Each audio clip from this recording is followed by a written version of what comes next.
Hello, I think we are up and live.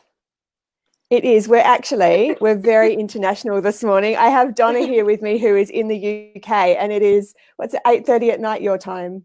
It is indeed. So Yeah, and you're we're looking bright-eyed and bushy-tailed, and I am looking bedraggled from not from the at all. day. Not at all. It's 7:30 here, and you're coming into summer now, so like I'm incredibly jealous of your seasonal position. Yeah, me and Jane always have this little joke because I'm sure I've said it to you in the past that I steal your summer away from Yeah, you.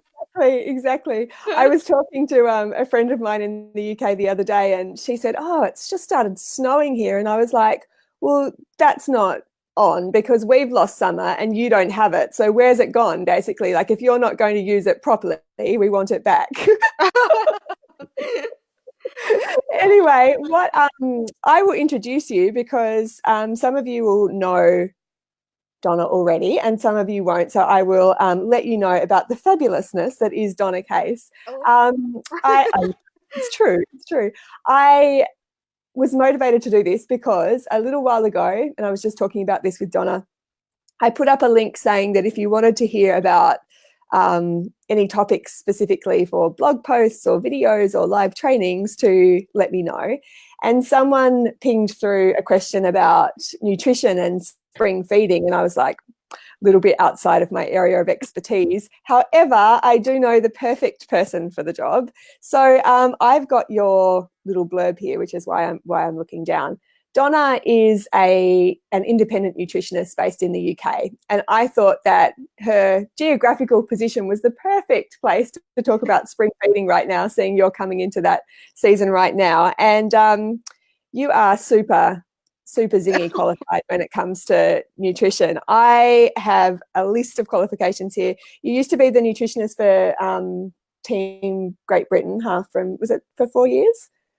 Yeah, so from 2006 to 2010, Mm-hmm. back in the days when I was a commercial nutritionist, actually. So Mm-hmm. I worked for a feed company, and I was the nutritionist that they sent in to all the squad sessions, primarily for the eventing and dressage teams, actually. But Yeah. yeah, awesome times, good fun. Yes, so cool, so cool. And now you're working, I mean, you've done a whole lot of stuff over the course of your career, but now you're working independently. So you make, what would be the main thing that you do on a day-to-day basis for people?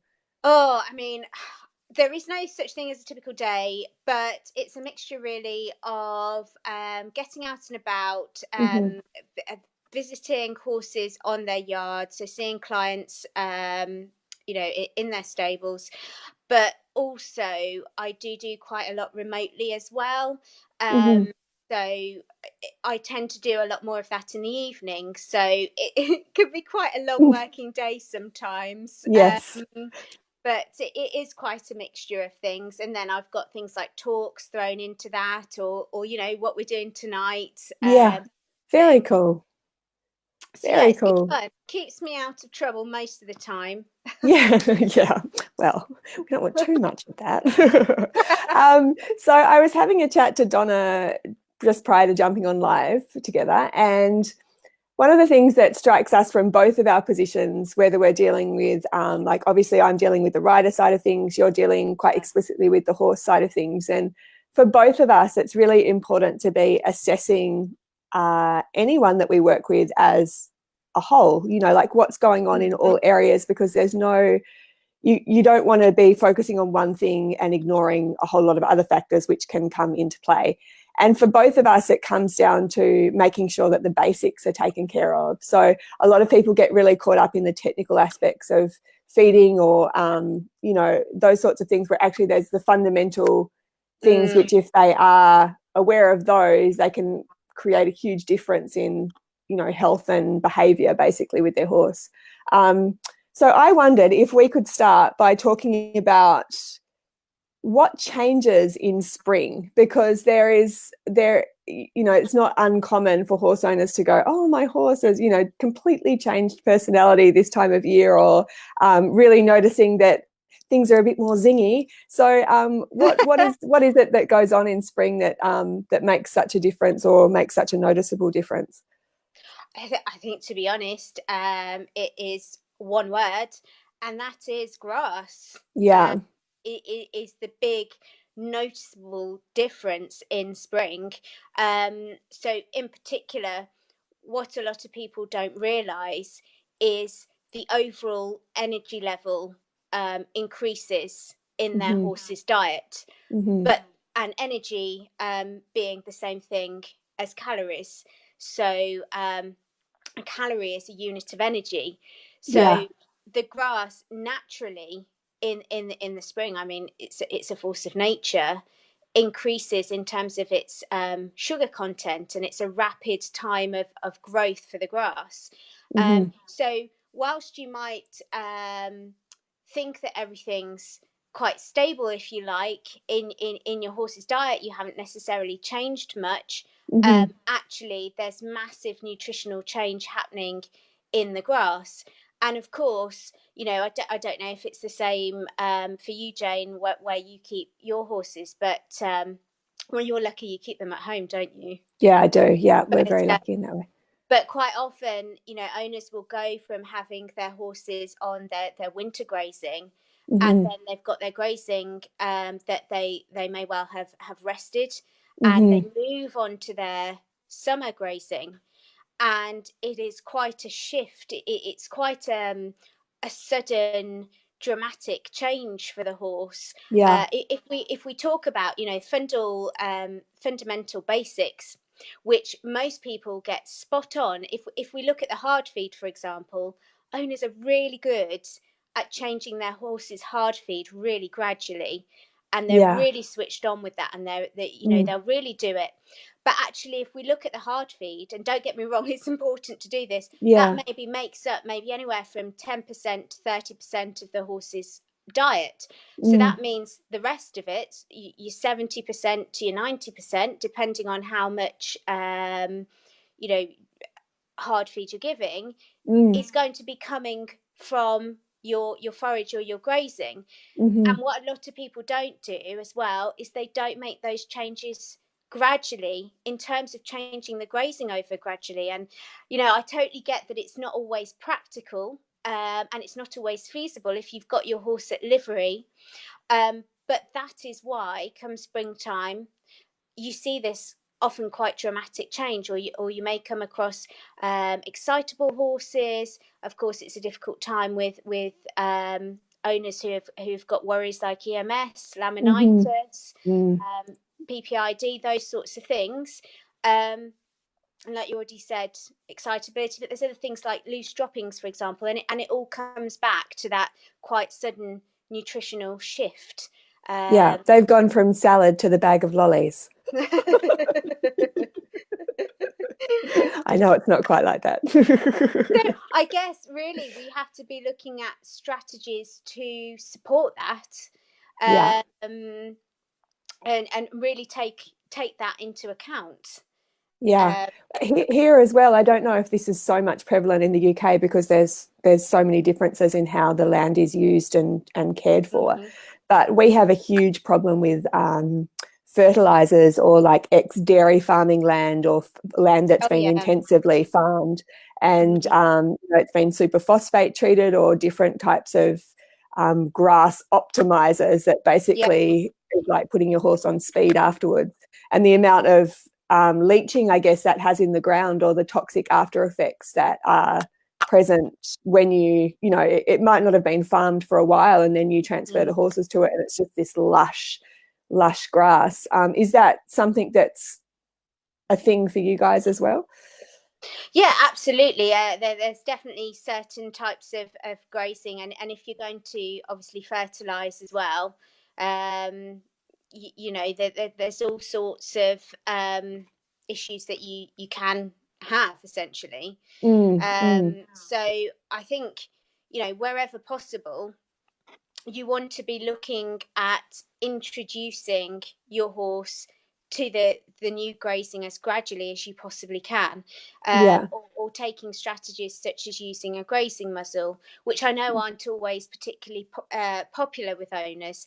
However, that said, if you've ever come across a horse with laminitis, the choice between that and a laminitic episode, I know which I would choose. Yeah.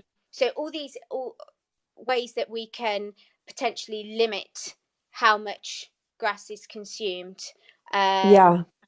it is Because I mean, helpful. there are situations where it's just impossible. You know, people don't have the facilities to completely have them off grass if there's a problem with the grass. So it can be a really delicate negotiation, can't it, to monitor that and be able to restrict it to the relevant levels. Yeah. Absolutely. Yeah. It can be a really fine balance. I mean, I've been out to owners who are in floods of tears about it because they're desperately trying to sort a solution out. But you know, there are all sorts of different things you can consider. Like, for example, is there, I don't know, an arena where you could maybe put your horse out with its forage, for example, things like that. Or is strip grazing a possibility? We go through everything sort of step by step, but ultimately, if you're on a yard and you're in a management regime which just will not allow you to care for your horse properly, if you can't implement the changes, then sometimes it is a case of, well, you know, perhaps you do need to look for another yard. Yeah. Yeah. I mean, that is, of course, a last resort. You want to try and change as much as you can before making a big jump like that. But ultimately, if you're at the perils of a livery yard owner who won't let you make any changes, then perhaps you need to find a new yard. Yeah. I agree. Oh, But we've got people saying hello. Ria, so Ria and Noreen on your side of the globe, and then Dee and Kerry are over this side of the globe. So we've got good morning and good evening, guys. hello, Lovely to have everybody. you. I mean, I can't see a thing, just so you guys know. All I can no, see it's is my fine. I'll chin. keep you That's updated as we literally ping through. Yeah. a fine view. So one of the catchwords that I always hear when it comes to making sure that, and I think I'm a little ignorant on this, so I could be incorrect, when it comes to actually making sure that like the potassium levels and everything that gets so imbalanced with the sugars in the grass, that we need to be including a decent amount of salt in their diet. Is that something that comes up, or what are your thoughts on that? I mean, to be honest, here in the UK, when we're discussing an electrolyte strategy, typically the main issue that we've got is the elevated sugar level. Yeah. Okay, so we look at strategies to basically avoid or restrict or manage that, and that could be restriction of the grazing. In terms of salt, so basically, for most of the horses that I see, when they're sweating or when they're working, around a tablespoon of salt per day is about right for them. Yeah. So those are the general guidelines that I will give. Yeah. But to be honest, that's not the first problem that I would associate with spring. Yeah, of course. Yeah. Yeah. Okay. What I will say though is I do see diets that are very unbalanced. So for example, when you're restricting a horse's calorie or energy intake, Yeah. that doesn't mean that you don't require all of the necessary vitamins and minerals. So adding a vitamin and mineral supplement, a broad spectrum one, or adding a balancer is a really useful addition into the diet, Yeah. and Yeah. and will help to ensure all of the necessary vitamins and minerals are there. But salt is not typically something that's included within that, so that is something that you would need to add Like an on. add-on. Yeah.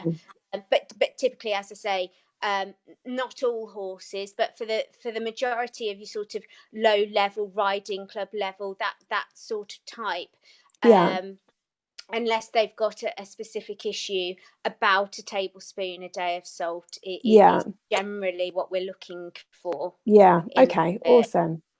And so what's the most common thing you see in terms of mistakes, or what's the question that I'm trying to put? I'm really interested to know, like, if I know you see a broad spectrum of horse owners and horses, and that would encompass anything from performance horses to horses that are perhaps going out once a week and riding on the bridle paths. But what's the most common mistake that you see owners make when it comes to taking care of their horse's nutrition, or perhaps missing something out, if there's anything that you can pinpoint? I would say the biggest mistake that I see is obesity, ultimately. I mean, I see it day in, day out, and I can't say if it's the same over in New Zealand, but certainly within the UK, I see an awful lot of it. In show condition. People's eyes have become really accustomed to seeing fat horses, and it's almost as if that fat has become the new norm.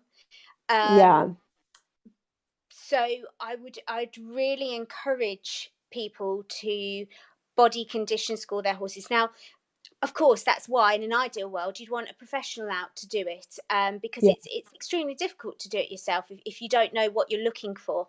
You need got an app that I can link below once this it's not my app, that I can link below, which is a great guide using the 1 to 9 scale, the Haneke scale, of body condition scoring, and that might just give you give owners a better idea as to what they're actually looking for.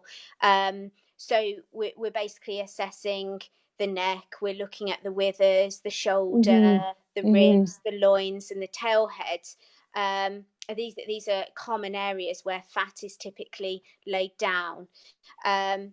I do see owners making quite a lot of mistakes when they assess their own horse's neck. I'll say that, because they quite often look at it and go, "Oh, this is a beautiful muscular neck," and actually it's quite friendly and fat. So look at you, magnificent creature. But that app may help you a little bit, or of course, have an expert out like myself to actually physically explain it and go through it with you. The other thing that I find really helpful is to weight tape your horse once a week. And this time of year, that's a really important task to do. And I know I have people jumping up and down saying, "Oh, but weight tapes aren't accurate." And I absolutely get that. Weight tapes can be out by as much as 50 kilos, sometimes more. But the fact is that if you do it at the same time of day, it'll give you a benchmark during the week, it will give you that benchmark to see if you're going up or if you're going down. And I would encourage you to write that weight down, because I absolutely promise you will forget it come 1 week later. Was it 464 or was it 5? Exactly. I'm not too sure. And the app that you're talking about, does that take into account different breed types and everything else within that? Because I guess there are different breeds which naturally carry a little bit more weight or have a different shape. With a weight tape, you are very much looking at the girth area. But I do just think in general that it is helpful for owners to see whether that's going up or down, as opposed to just working blind. Obviously, if the animal's being correctly condition scored, that's brilliant as well.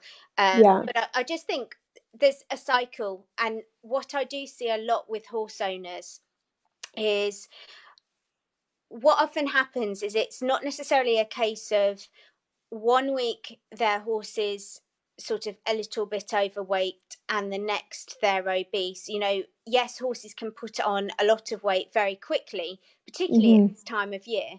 But more so, what I see is if you look at the natural cycle of the horse, and how, you know, it was naturally, Mm. you had horses put weight on during the spring summer months, and in the wild they would then lose that weight, use Over those fat winter. reserves during Yeah. winter.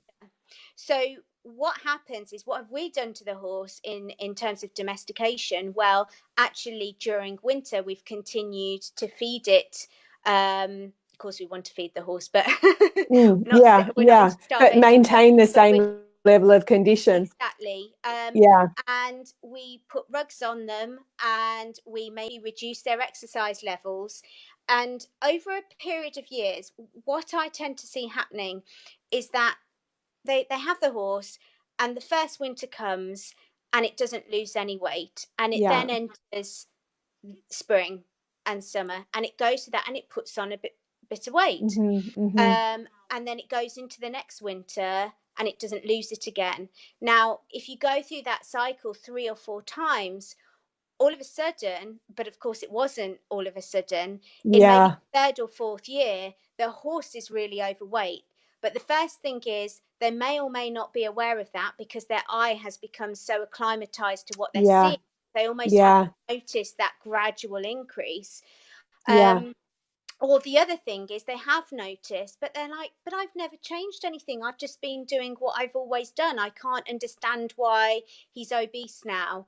But actually, it's been a real cycle where you haven't allowed Incremental. to lose Yeah. weight And I guess again it during comes from a the really good place. Like that's our desire to keep them well and happy and warm and fed, but it's at the expense of actually what they need in some instances, isn't it? And not to say you want to let them completely drop off, but there is a natural cyclic movement to the weight coming on and the weight coming off, which isn't necessarily something to be concerned about. Yeah, exactly. I can see some ponies, for example, that I see at the end of winter looking in what I would deem brilliant in terms of how I would want to see them for the Mm. end of winter, and their owners are really panicking, and they've maybe had opinions from others on their livery yard saying, oh my Yeah. gosh, you need to do something, you need to put weight on it. And don't get me wrong, we're not looking for to starve our horses, or No, no. get really underweight horses. That's not what I'm saying here. But I have seen a number of owners where they're panicking, like, oh gosh, you know, everyone's saying I need to start feeding such and such up or whatever, when actually I know full well that when that horse starts to, or pony starts to go into spring summer, they're going to naturally put that weight on, Yeah. Yeah. and look fab. It's a And really good thing to be mindful of. Yeah. yeah, I guess that it's also our competition focus in some instances have actually caused us to want them to be at their prime coming into spring, because you know we're creating a very human schedule for how we need them to look at certain times of the year that is perhaps out of alignment with naturally how they would cycle, and so that becomes, you know, we're overriding that again for a specific purpose or result. yeah, exactly. I mean, there's so much of the human element that's involved Yeah. in. And also, I guess what you must see is very much a psychological, um, you see the psychological element of things slightly on the flip side of that, where riders might be quite scared of riding their horses, of course, as the confident Yeah. rider, Yeah. and are maybe looking for solutions. Um, so you've got that human element in on that side of things as well. Yeah. Yeah, absolutely. Absolutely. It's a huge part of everything. And I think that's why it's so wonderful to talk to you, because there's, you know, there's not just one thing that we would ever want to address. You want to look at everything in terms of the whole and make sure everything's working together really cohesively. Noreen, who is in Ireland, and I love Noreen's in Joyride. She's awesome. She Hi, has a Lorraine. great question. She's saying, what are Donna's thoughts on feeding before working your horse, and what to give them? What are your thoughts on that? So these days we do very much say, particularly with horses with gastric ulcers, that giving them a fiber based feed before exercise, is a good thing. I wouldn't be giving mass meals though before feeding. Yeah. But it can be really useful to give a short chopped fiber based feed Yeah. um, And that before applies even if they've been exercise. grazing like 24/7 grazing. So even if they're out. To be honest, if they've been grazing anyway, the chances are that they've been trickle feeding anyway. Yeah. Yeah. So effectively, they have been Yeah. eaten. Um, Yeah. as opposed to when they're stabled and then they may not have access to hay if they've run out. Yeah. Sure. So because you don't want that splashing of the acid in the Yeah. stomach. Simplest Yeah. way to describe it. I read something recently, and the amount of acid that they produce and saliva they produce comparative to a human, which of course is not a good comparison, but it's an enormous, enormous amount that they're producing on a daily basis or an hourly basis. Yeah, and they only produce the saliva when they chew, which is why it's so important. And that saliva helps to buffer the stomach acid. And just to give you an awareness, the stomach acid can be basically equivalent to like car battery acid. Yeah. So hence why it's really important to give as much fiber as we can to encourage this trickle feeding to Yeah. to help um, buffer to help the horse to salivate and buffer. Yeah. So yeah. You can see how easily, ulcers arise or problems Oh just due to gosh, that yeah. imbalance arise. It must be something that can happen so fast, and even, just within short periods of time. That's really, really fascinating. So what you mentioned previously as well, just prior to jumping on and talking together, was starch content and this idea or presentation of pre-mixed feeds as opposed to maybe a cube feed, where we're presented with this advertising and marketing that says, cooling feeds or feeds that won't hot your horse up, and that sort of, basic lingo. You mentioned about the effect that the starch content has on our horses and their, how it is they behave and their digestibility, I guess. Do you want to talk a little bit about that? Yeah, absolutely. So I don't know quite how we got onto the topic, but basically, particularly when discussing the excitable horse, or when we're discussing horses with particular health issues, number of health issues actually, we want to have ideally a controlled starch content from within the feed, and it is starch that can cause that excitability or spookiness in some horses. And it's something that I always want to know in whatever diet I'm doing. What is the starch level, and what's it contributing to the overall diet. And I think sometimes a lot of owners, they look at the feed, they look at the feed bag in front of them, and they find it really difficult to make the decision, what would be the right one for my horse.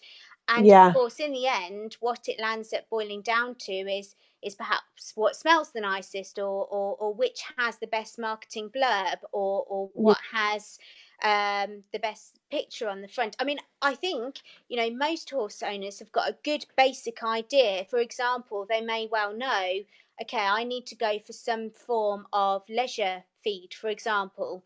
Yeah. So let's say, and this is what I think you were sort of talking about there, let's say there is some sort of basic cube, basic leisure cube. It doesn't really matter what brand it is, versus their equivalent mix version of that. So if you look at the feed bag, they've probably got a really quite similar overall energy and calorie level. So you're sort of Yeah. thinking as the horse owner, oh, okay, they've got a similar energy level, right? Okay, so how do I make the difference between the cube or the mix. And let's be honest, these days it's not just about cubes or mix, because there's also a lot of readily available short chop fibers and Yeah. other equivalents available. But It's a minefield out there.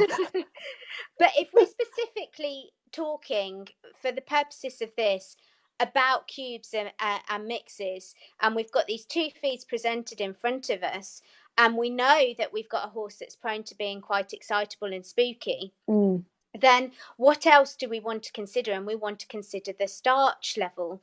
And where does that starch come from? It comes from the cereals. So if you think of the very nature of a mix, it is typically cereal based, isn't it? Because it's a mix. Whereas with the cube, more highly digestible fibers and oils can be ground into it to basically create the same overall energy level. So that they've got the similar energy level, it's just slightly the way it's supplied. So if we take one example, you may be looking at some sort of leisure cube that's about 14% starch, whereas the mix equivalent, you may not realize, because it doesn't legally have to be declared, may well be 20%, and that's 6% of a difference, and that can, in some horses, make an impact, to be honest, in their behavior and excitability levels. So I would always look at feeding, well, first of all, knowing what the starch level is in the feed, and wherever possible, if you know you've got this excitable horse, then if you are giving it a hard feed, look for something for the right overall calorie and energy level for your horse, but with a controlled low starch level. And then, of course, in addition to that, be looking at your grazing, be looking at those things as well. Of course. Those are just a couple of really simple tips to look at. I mean, that's quite simplistic, but a lot of people don't know it. So people are, and in terms of that sorry, I didn't mean to talk over you. In terms of the lack of transparency with some feed information, is there anywhere that you can go to actually independently research that? I mean, obviously talk to someone like yourself, but is there, if it just doesn't mention it on the bag, is there a third-party resource you can use to look that stuff up, or is it just a matter of actually searching through the feeds and finding what's what within each of those as much as you can? To be honest, most feed manufacturers now will declare it. It's just that they don't need to legally declare it on that feed ticket. So quite often you will find it on their bag, or if not, you will find it on their website or on their, their catalogue, within their catalogue. But if you can't find it in those places, then I'd recommend phoning up the manufacturer and asking, and they should be more than happy to give you that information. And to be quite honest, if they don't want to give you that information, I'm not too sure I want to be feeding it. Yeah, exactly. Well, it's a good self-selecting mechanism. Exactly. There's plenty of manufacturers that will give you that information, and if they're being transparent about it, but just remember that on the feed label, legally they don't need to, so they're not doing anything wrong at all by not having it on there. But as I say, most of them will have it on their website. Okay. Or we've got a couple of questions here too. Should we have a look at those? Let me just. Yeah, you'll have to look. I can't see a thing. Absolutely, I will translate, be the middleman. So Kerry's in Switzerland. She's saying, hi, Donna. In the same vein as the question on feeding before work, how long can a horse stay without eating, for example, because it's at work or on the trail or being groomed, but before it becomes uncomfortable or detrimental? So typically, we will always say never go longer than 6 hours. That's the general guideline. So I think, but obviously, if we can not extend the time, what's the opposite of extending? If we can reduce. Oh yes. Make smaller. Can I just say it's 9 o'clock in the UK? It's totally fine. the kids have been off school, so it's been a mental day. I've worked for The half brain power is day, reduced by the and the children. child powers have reduced me. So ideally, never longer than 6 hours. Yeah. Which is why, say for example, if you're leaving your horse overnight in a stable, ideally you want to be giving that last hay net or however you're giving your forage at night as late as possible. And things like trickle nets, for example, that extend the eating time are really useful. Yeah, that sounds Yeah. great. All right, thank you. And the next one is from Kathy. Hi, Jane and Donna. My husband's Hello. 24-year-old gelding has just been diagnosed with Cushing's. He's dropped muscle and condition and is pastured. What would you recommend as a feed? He currently gets meadow hay and small hard feed, mostly lucerne and a little grain to get his supplements. I think, to be honest, I mean, with something like that, I would really spend more time looking Yeah, at her particular case properly to give yeah, a proper, what I would recommend. yeah. But generally speaking, what we want to do for the horse that's suffering from so it's PPID, which was formerly known as Cushing's. It's Do you want very to explain a similar. little bit briefly about what Cushing's is for people who might not understand Yeah, what's going on? absolutely. So, so I think a lot of people get confused between EMS and PPID. The two diseases basically have different causes, but both may result in something called insulin resistance and laminitis. And just to give you a bit of background, although it's not always the case, EMS horses tend to be younger to middle age, whereas horses with PPID tend to be older. But in the horse with PPID, basically they have abnormal pituitary gland function. So that is assessed by the vet, and what they do is they measure a hormone called ACTH through a blood sample. And that is actually one of the big differences between that and EMS, because the EMS horses, unless they've got PPID as well, don't have that dysfunction. So that's a little bit about it. It's essentially a hormonal disorder that involves the pituitary gland. Yeah. So yeah, in terms of feeding for that, we're looking at keeping the sugar in the diet and the starch in the diet very controlled.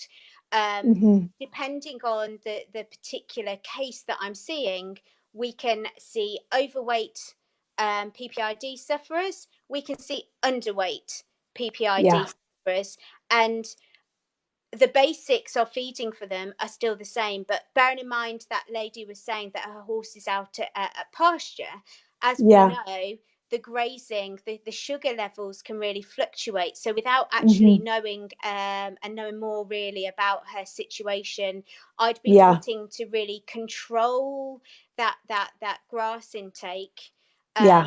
Keep an eye on that. Be feeding. She may well have to be soaking her hay. It depends if she's had her hay analysed, looking at the sugar content of the hay.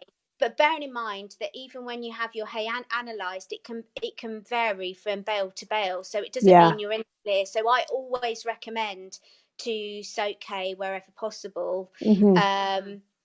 And I would, depending on whether it's underweight or overweight, would depend on the overall calorie level of the feed that I would give. But I'd suggest, if it is underweight, soaking the hay, feeding that relatively ad lib, controlling the grass intake, and then looking for a hard feed that has got a really controlled starch and sugar level. So we're looking at about 10% combined or less. and there's lots of feeds out there that are suitable. I guess for a specific one for her case, we'd probably, have to do a proper consultation to make Yeah, sure we've sure. recommended the right thing, looking at her grazing and assessing the full clinical history and the feed that's being fed at the Mm-hmm. moment and everything else. Mm-hmm. Mm-hmm.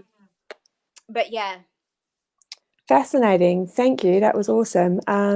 Let me just see. Kerry's saying thank you. Oh, okay, great. So I know these are very general questions. I get this sort of like, in 2 sentences, can you cure my anxiety type question? And it's like, so I'm aware that like I'm probably that after tonight, actually. It's very stressful. we can talk. Like, you're amazing. You're doing so great. I don't know what I've said yet when I play it back. Yeah. So another thing that I was thinking that we discussed earlier, and I know this is very, very general, so everyone can take this in context, but what's something that you would recommend all horse owners do? If there was one thing you could tell them, would it be, and I know we've mentioned the body scoring and the conditioning, is that something that's really, to you, part of the basic foundation level understanding of what to feed and how much to feed in terms of nutritional requirements for our horses? Yeah, I mean, I think in its most simplest terms, sounding very crude about the whole thing, essentially, if your horse is overweight, the chances are it's probably getting too much. Yeah.